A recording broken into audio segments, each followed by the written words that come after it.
Minecraft just released a brand new snapshot today. This is 25W19A, and it brings some changes to precision when it comes to projectiles. Hello there, right here, and let's check out what this all means. Minecraft changed the accuracy of arrows today, as well as every other projectile in the game. You guys ever notice when you try to shoot a target, even if you aim at the exact same spot when you shoot, there's a little bit of margin of error. I mean, the arrow can kind of shift, and this tolerance margin was 0.3 blocks. Took a shift a little bit to the right, left, up or down a third of a block. And you can see, even though I didn't move my bow, we got a bunch of different arrows all over the place. But what changed today is how this tolerance applies when it comes to distance. In the past, if you were close to what you're trying to hit with the arrows and you would shoot, you would still get this tolerant margin even if you were really close to your target.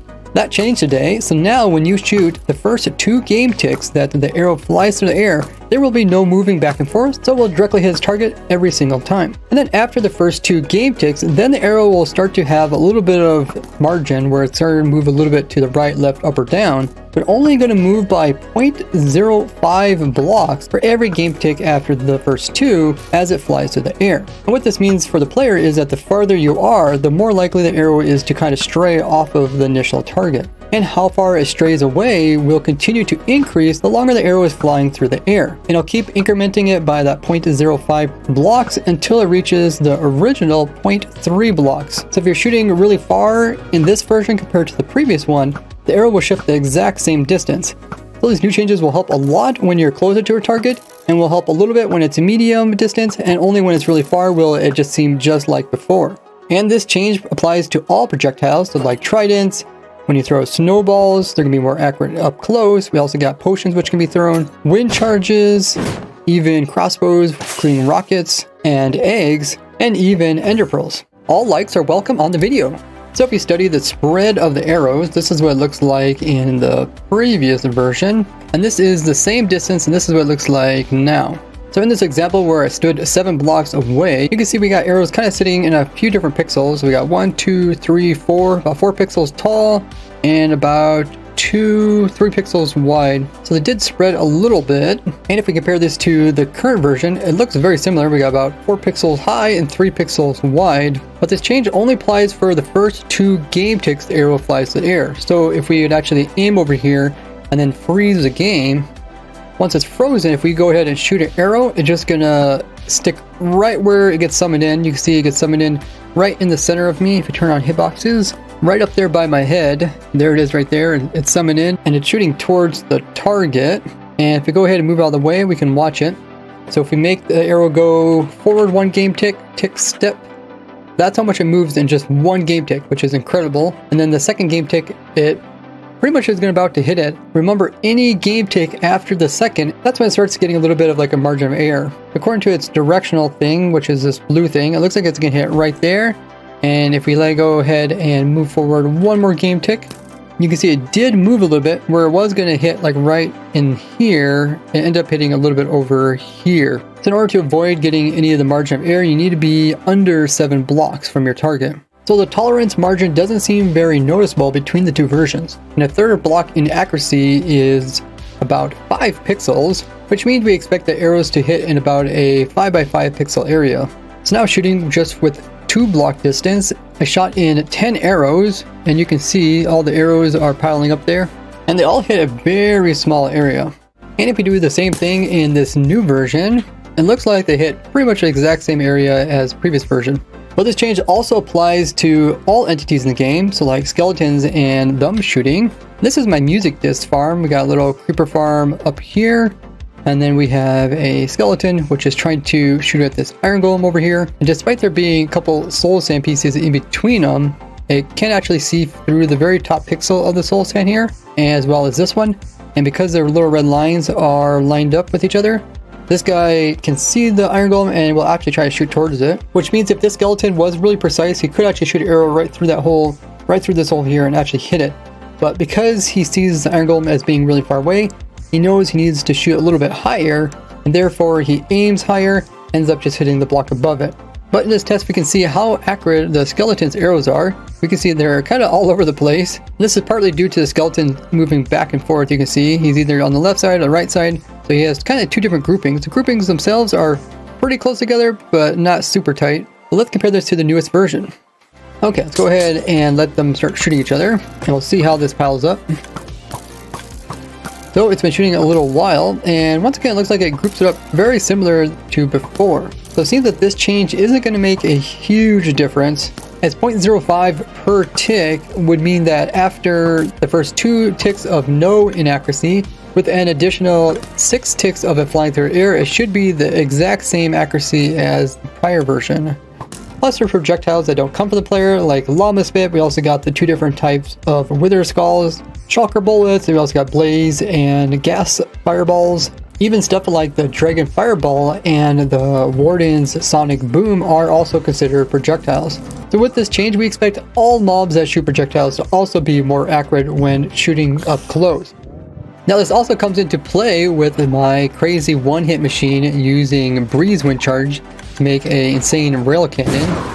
And since this guy also shoots projectiles, bringing the breeze charges, and since I'm collecting them really close to the actual breeze, it means there shouldn't be any inaccuracy when they come out. So this is what it looks like in the previous version. Let's see if this changes when we update to the newest snapshot. Okay, we are in this updated version. And it looks like when it does get stacked, there's a little bit right and left to it as well. So it doesn't seem that it stacks perfectly on top of each other. And that's why we have these extra 2 pistons to align it the other 2 directions. By the way, shortly after making this machine, they did change it so that the breeze charges were not hitting all as a single group. There is a fix to that, which is using water to push them. And I did put that down in the description of the video. So if you guys are trying to get yours to work again, that's the current fix. But I'll eventually get around to fixing this. But just watching it in this version here, it does seem like all the wind charges kind of hit all at once. So I think it's working once again. Now, not only is this machine great for one-hitting all the different things in the game, including the Ender Dragon, Wither, and even the Warden, but it can also be used as a railgun to launch arrows really fast, as well as Ender Pearls really far. And I'll put the video that's all about this machine in the description if you want to check it out later.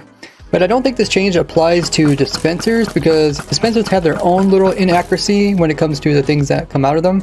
And dispensers don't just shoot out like arrows, I mean they can also shoot out blocks, and the direction the blocks get thrown out can also have some inaccuracies as well. Because this is what it looks like before and after the change. You see all the arrows there, and now this is what it looks like, very similar. YouTube says you might not be subscribed. Now one of the uses for this change would be players loading projectiles into different machines. That way you have the entity end up directly where you shoot it. You don't need to like align it using any pistons. This should let us simplify things like Ender Pearl launching and using wind charges when it comes to launching yourself. But this would also mean that enemies such as like Withers shooting their projectiles would be more accurate when they're close up.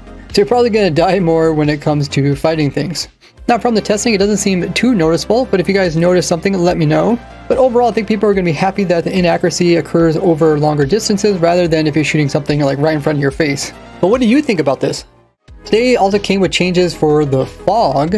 So in the past, fog was really determined by your render distance. With higher render distance, you were able to see further, and therefore the fog would change with it. So now, besides getting a render distance fog, which is like a little cylinder around the player, meaning that it gets foggy along the edges, but if you look like straight down, it won't get like foggy underneath you, so you can go up really high and still see underneath you quite well, even though you can't see too far away because of the fog on the sides. But on top of that, we also got an environmental fog. This is the same type of effect like when you go into water, how it kind of changes your distance of how far you can see and your perspective. Essentially, you're running into fog down in the water. But this fog is just atmospheric fog, meaning that when you come up here, this is like a new environment, and you get a fog along with it. And this type of fog is different as it's a big sphere around the player, meaning that if you're looking up at the top of a mountain, notice that even though I'm moving away from the mountain, the top of the mountain gets foggier before the bottom. Overall, this just makes stuff look more realistic. And now when it rains, it's going to become foggier. Look how foggy it is. Holy muggers. That is crazy. Which makes it actually feel like you're in a heavy rainstorm. And this also applies when there is a thunderstorm. I actually think this looks pretty cool. It also makes the raindrops look less weird, just falling through the air. And when it goes clear again, let's see the difference. The rain's removed. Yeah, you can see much better now. Let me know what you think of the fog changes. They added it so that if you would kill the owner of the thing that's controlling the Vex, And then if the Vex would lose their target, the Vex will now no longer switch over to attacking other mobs like villagers, which is nice inside of like your raid farms. If you light a TNT by the player, it has a player name on it, meaning that you get XPs from things that it destroys, similar to you killing them yourself. But the problem is, if you would reload the game while the TNT was lit, it would forget who actually lit it, and therefore it would act like a normal redstone TNT that was lit by only redstone means. So now we'll remember who lit it and give any special loot or XPs if needed. Now besides this change, they also came in and fixed several other bugs related to similar things where different entities would forget who summoned them or who did something, and now they will remember all of that. You will no longer stay lit for a long period of time if you just barely touch the fire, so it's no longer as dangerous as before. In the past, dogs would automatically sit when the player went to a different dimension that was their owner, but in the most recent versions, this would not happen, so they went ahead and reverted it back so it will work like before. And this snapshot also came out with a bunch of bug fixes that covered a wide variety of different things. Now Bedrock Edition also got their snapshot, which is called betas, and they got the super flat presets that we have in Java Edition. Now this year's April Fools was all about having custom worlds, which made me think that we're going to get more options in making custom worlds. Now we haven't got anything new for Java Edition, but since now Bedrock now has the same presets as Java Edition, it does look very promising that they're then going to come out with some new custom world options for both Bedrock and Java Edition at the exact same time. What do you think about this? And as predicted, the new cape is out for you guys to get. This is called the Common Cape. It's the one that has a little grass top and then the dirt bottom. Essentially just a grass block that's really zoomed up on. And the way you get this just by logging into the Minecraft game using your Microsoft account on any Bedrock Edition device. So essentially when you log in, it should say Microsoft account. And then instead of playing like Java, make sure you have the launcher that has both of them so you can easily come in here and just play Bedrock Edition. And then by clicking play, your player should automatically be signed in. And if you go to profile, dressing room, down here where the cape is, and right here is the cape. It says failed to select item. And the system seems a little bit slow as everybody's probably getting their cape all at once, but I was able to select it and I can click equip. Yeah, and essentially if you already have a Microsoft account, getting the cape is pretty simple. And then the article goes on to explain all the benefits of having a Microsoft account. What I don't understand is that I thought everybody already had to switch over to a Microsoft account back when they did the whole push where if you didn't switch your account over, then your account got deleted. And maybe somebody in the comments can explain how exactly do people actually have accounts that are not Microsoft accounts. But the other thing that this might be encouraging is just getting people to actually log into Bedrock Edition devices. So if you're someone that just keeps playing Java Edition, this would kind of encourage you to at least hop on and play Bedrock Edition. But if you are someone that's not logged into your Microsoft account when playing the game, they do have kind of like a walkthrough tutorials here, which I'll link this article down in the description. And this cape is for both Bedrock Edition and Java Edition, so it will appear in Java Edition if you first collect it in Bedrock Edition. And it says it might take up to 15 minutes for the cape to show up, so be patient. And getting this cape is a limited time thing. It's from now until next year, this exact same time. So you got a whole year to get it, but you might as well just get it now. But overall, I really just don't understand what they're trying to promote here. I'm guessing it's something to do with pushing players to check out all the different Bedrock Edition things, including like their marketplace. But if you understand what they're trying to promote here, let me know down below. I'll be looking for tricks and glitches in the latest snapshot, and I do this live over at my Twitch stream, which you can check out with the link below. All the names you see on screen are of my supporters, which I really appreciate, and I'll see you all in the next one. Bye bye!